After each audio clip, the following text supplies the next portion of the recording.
Special events in the two Virginias, issues that matter to you, people making a difference. This is In Focus on WVVA with your host, Courtney Clark. Good morning and welcome to In Focus. Thanks for joining us. I'm Courtney Clark. Father's Day is coming up, and today I have a special guest with me, a dad with a unique story to tell. Owen is here with me this morning. Thanks for being here. Thank you. Glad to be here. First, start by telling us a little bit about yourself. I live in Charleston. I'm an attorney with a good one. I've been there going on 32 years. Went to journalism school at Michigan State University and law school in Minnesota, but came back to West Virginia, and I've been here ever since. And now you've added author to your bio. How did you start writing? I started writing several years ago.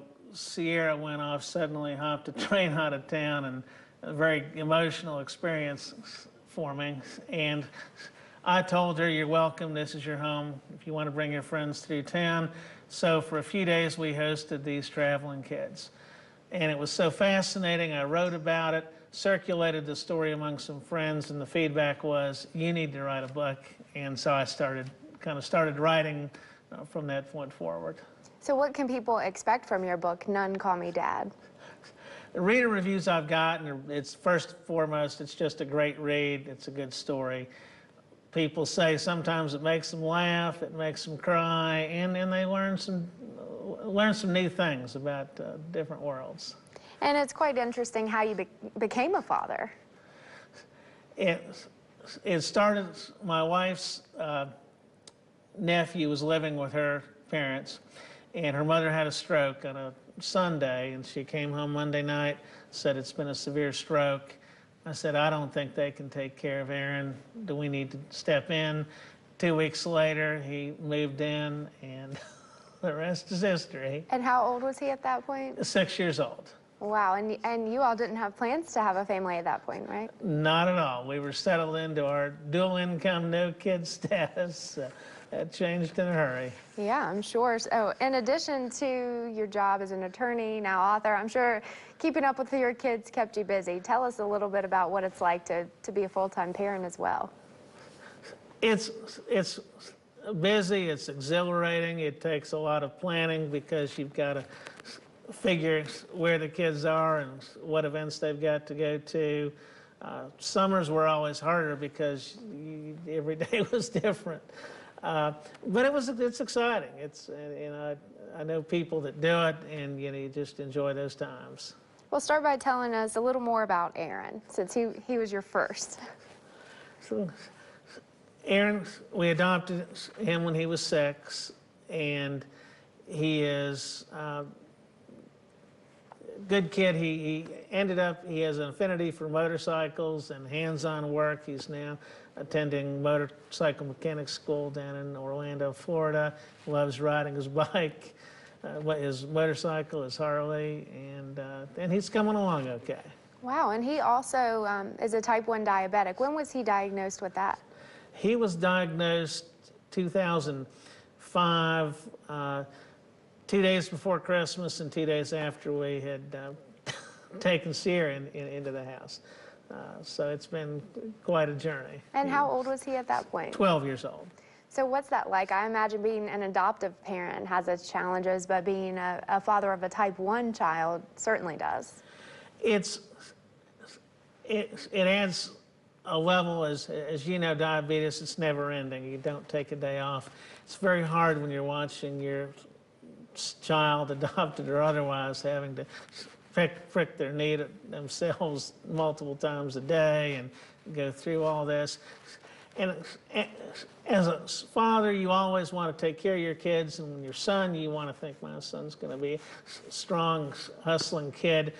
And when he goes to hockey practice, and he's the first one over to get a Gatorade because his blood sugar dives as soon as practice begins, it's sometimes hard. You get these looks like, what's with your kid? And it can be difficult. What are some of the things you had to learn that you just had no idea about in regards to diabetes? I had to learn about carb counts, carbohydrate counts, what blood sugar levels, what the numbers meant. I had to learn what foods to eat and that were allowed and not to allow. I didn't know baked potatoes were bad for a diabetic. And also had to learn to manage expectations and trying to step in between mother and son sometimes to kind of let him find his way. And how old is he now? He'll be 23 this month. Okay, great. Well, we're going to talk about the other kids as well, but first just talk about adoptive parenting. What do you have to say to someone? Why is it so important to sometimes step in and fill that role? There are circumstances often where a kid needs a home, needs parental role models, and it's important. Kids, they need structure. They want it, even if they act like they don't want it. They know intuitively they need it, and if you can provide that and, you know, help guide them on a better path, and it can be very important, life-changing for these kids. And do you talk about that in your book as well? A little bit. I more kind of show how they've changed. One example is in the book is Cody, who says, I sometimes still hear your voice and make different choices because of that, and that's very rewarding. Sure. So what do you think is important for people to know about your book if they think, oh, this is just someone's stories, but they can gain something from this as well?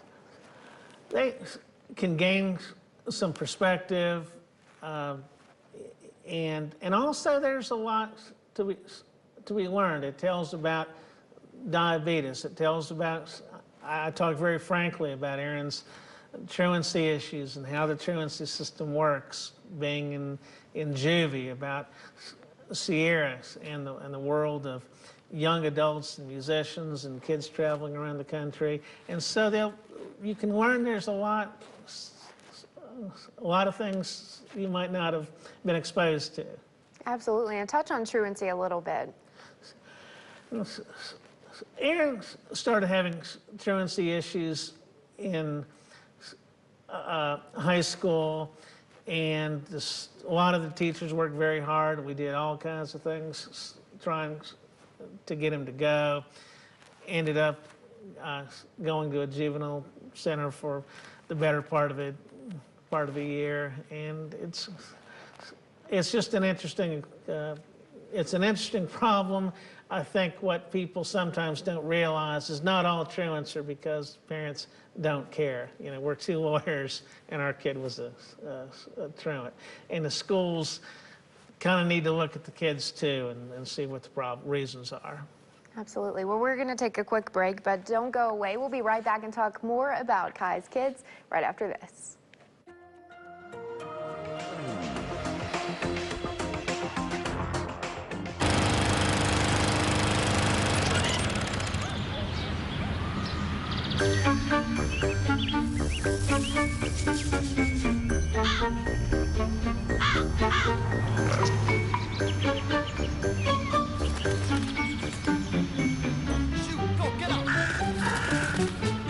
You'd do anything to take care of that spot on your lawn. So why not take care of that spot on your skin? If you're a man over 50, you're in the group most likely to develop skin cancer, including melanoma, the cancer that kills one person every hour. Check your skin for suspicious or changing spots and ask someone you trust to check areas you can't see. Early detection can put you in a better spot. Go to spotskincancer.org to find out what to look for. A message from the American Academy of Dermatology. Welcome back to In Focus. Thanks for joining us. I'm Courtney Clark. If you're just tuning in, I'm here with Kai Owen, author of None Call Me Dad. Thanks for being here, Kai. Thank you again. Well, we were talking about Aaron. Let's move on now to another one of your children, Sierra. She's Aaron's half-sister. Is that correct? That's right. Half-sister with the same mother. And Sierra was 16 when she reconnected with Aaron. And she was having truancy problems as well, had dropped out, and I think realized she needed to get on a different track. And on that one, two days' notice, she said on a Friday, can I come live with you? And on Monday, we were in family court, and next thing I'm walking around the mall with a 16-year-old girl, and that was quite an awakening. Totally different, I'm sure, than being a father of a boy. What did you learn when you started taking some father-daughter weekends? Daughters are different because they don't always let you know how you're feeling.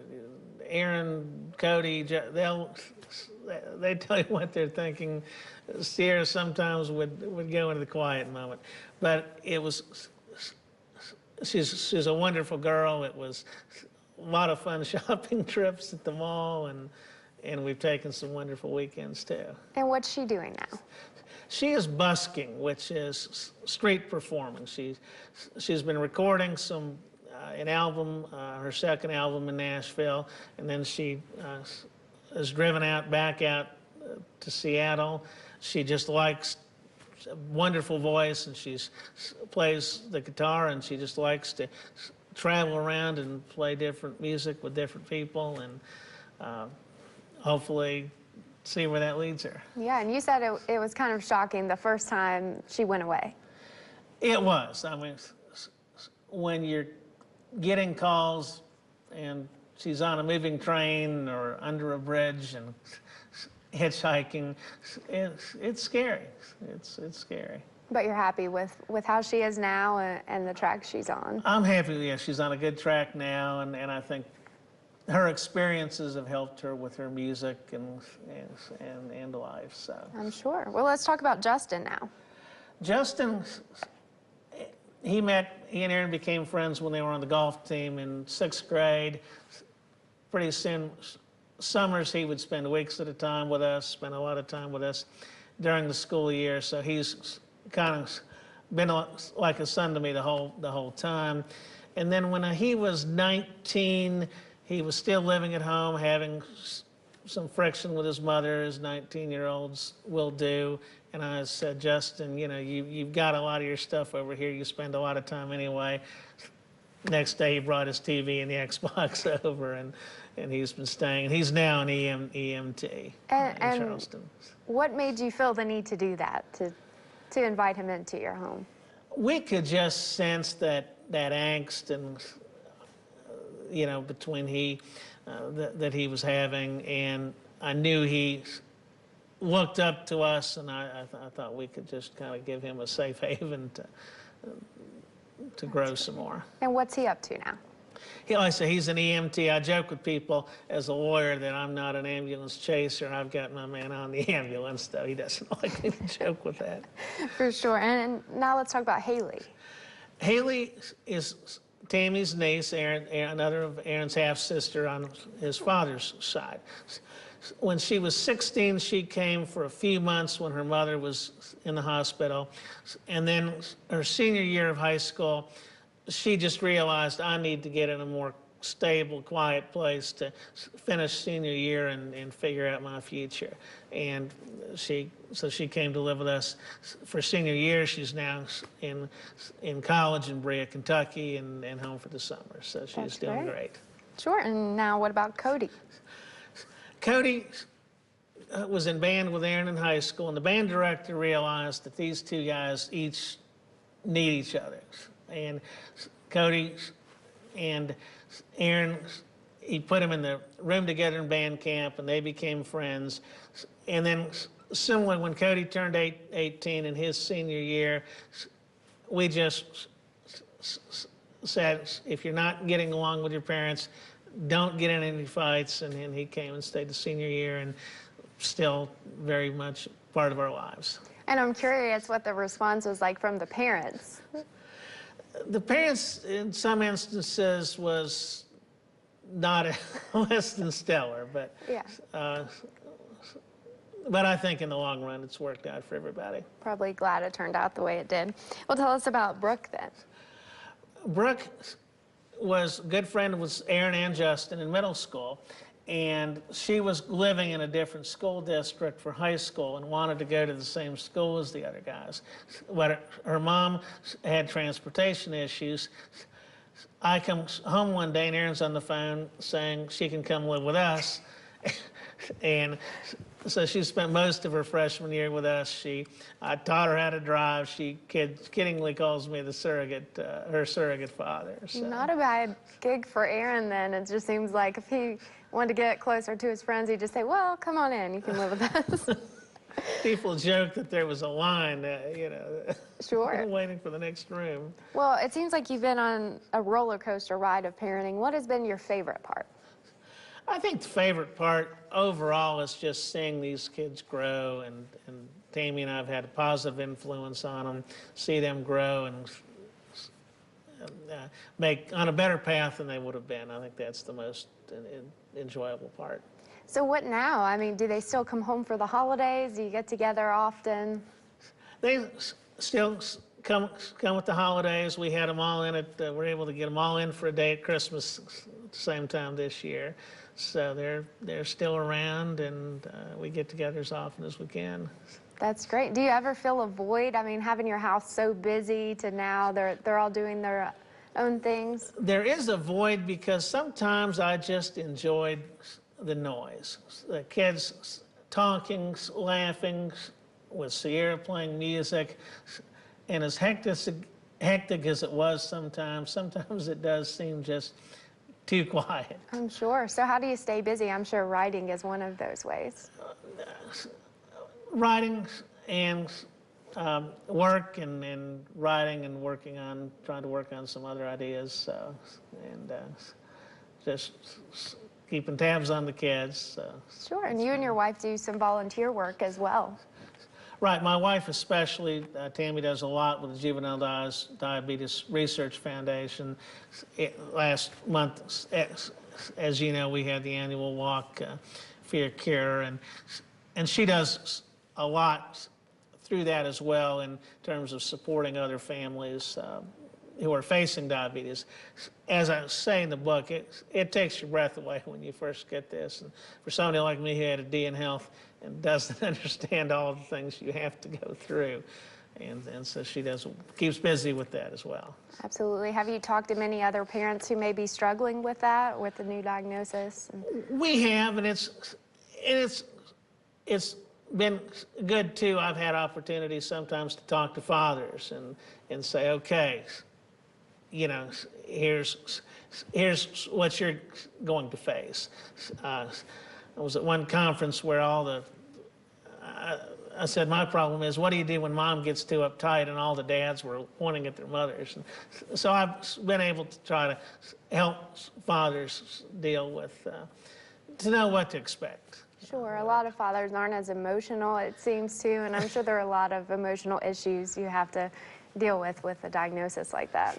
That's right. It's emotionally because you worry about the kid every day, and then you have to let them find their own way with it. And when first time they say, don't bother me, don't remind me to check before I eat, they're not going to check just to test you. And it's very hard to bite your tongue. I'm sure. All right, well, it's time to take another break, but don't go away. We'll be right back with Kai Owen. Stay with us.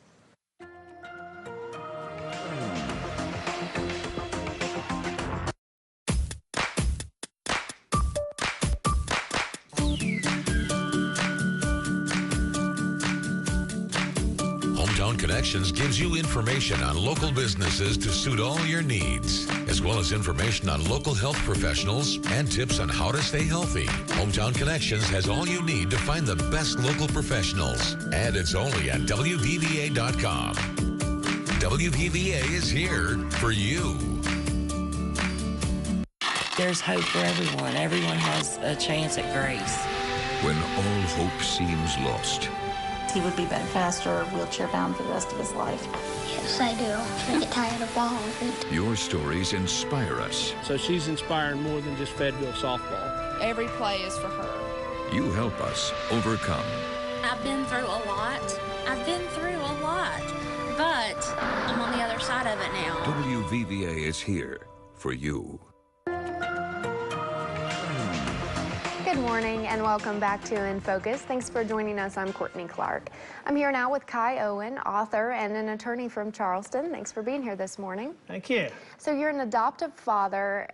a very unique story. Talk about some of the challenges and joys of adoptive parenting. One of the challenges, two challenges. One, whether it's a 6-year-old or a 16-year-old, you're taking on a kid who has an upbringing that you weren't part of maybe, and you don't know what role models they've had, and sometimes it's like turning around an oil tanker. You're not going to turn those role influences around immediately. The other fact is they've got different genes. Tammy and I are very focused, analytical lawyer minds.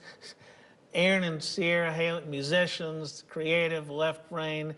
Their skill set is completely different than ours. And you have to realize that they don't have the same, my father was a writer. I became that Aaron may not become a writer. Sierra becomes a musician, and that you just have to kind of accept that they'll take a different role. And when other people are looking at you and how your kids are doing, realizing, hey, my situation's different. My kids weren't with me since day one, and so I have different expectations. Absolutely. And what are some of the joys?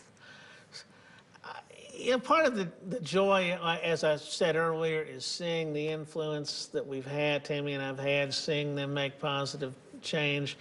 And it's just also a joy just of being a parent, whether biological or not. It's just great to see the kids to grow and see them develop.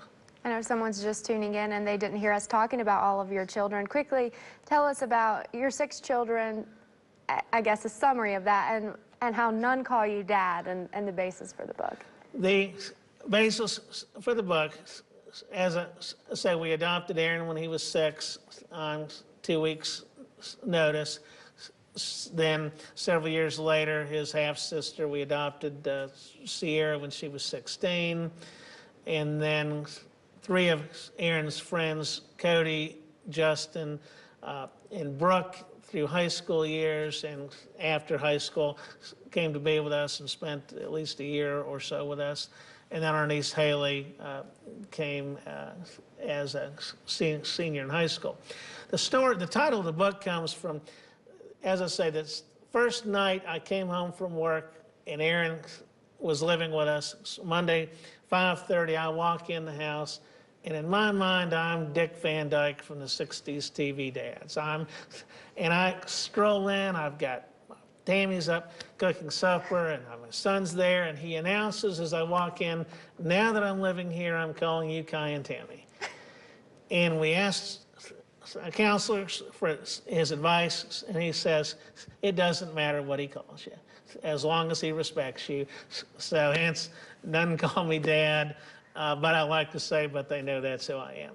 Absolutely. Well, that's a great story. And you tell me acceptance is an important part of parenting, and you've certainly experienced some of that yourself. Why do you feel that's so important? If kids today, and I'm sure our parents went through this, have a different views of the world. You don't want to give up your core values, but I'll use Aaron as an example. Aaron loves tattoos, and none of his tattoos are offensive. I'm not a tattoo person, but I came to accept, okay, if that's what you want, that's what the modern world does. And if you don't accept the kids at some level, then you're going to lose the connection, you're going to lose the relationship, you're going to lose that ability to have any influence with them. And what do you have to say to parents of defiant teens? I think with defiant teens, a couple things. One, you need to be sensitive early on and kind of try to gauge, is this just a little bit of testing the boundaries, or is there a serious defiant issue here? And then if there is, you need to try to figure out what is the problem. Is there an emotional underlying issue? Is they being bullied at school? Or, what is there that's causing this? And try to address it before it gets to gets out of hand. It's not easy. And how did you learn this? It was about by trial and error, or did you seek a counselor? We sought counselors along the way, and some of it's just trial and error. I think the point of the book is not to say this is how you should handle a situation. It's an explanation of how we addressed it, good, bad, or indifferent. And if someone looks at that and says, here's where he went wrong, here's where I'll do differently, then that's fantastic.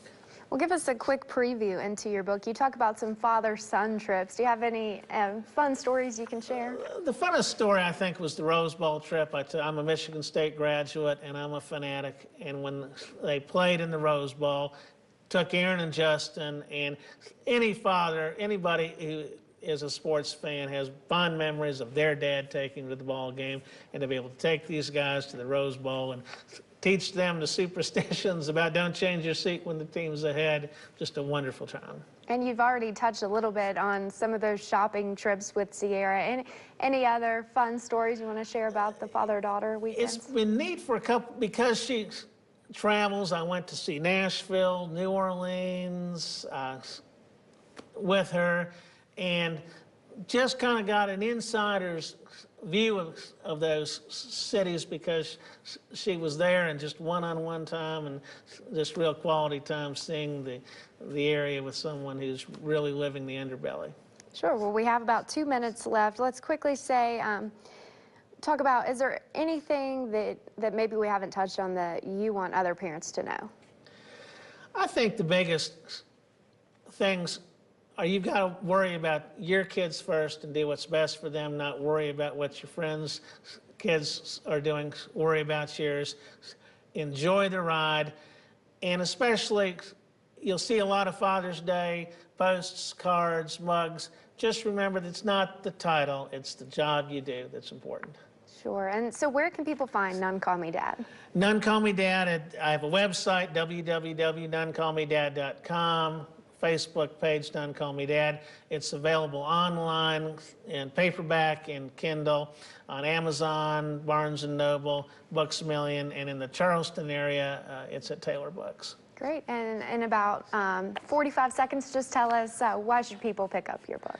I think people should pick it up because, number one, the readers have told me it's a great story, and I just think it helps. Everyone will find something they can relate to, whether it's father-daughter, father-son, diabetes, and say, hey, I can kind of relate to that in my own life and had a similar story. Certainly an interesting journey, and thank you for sharing it with us.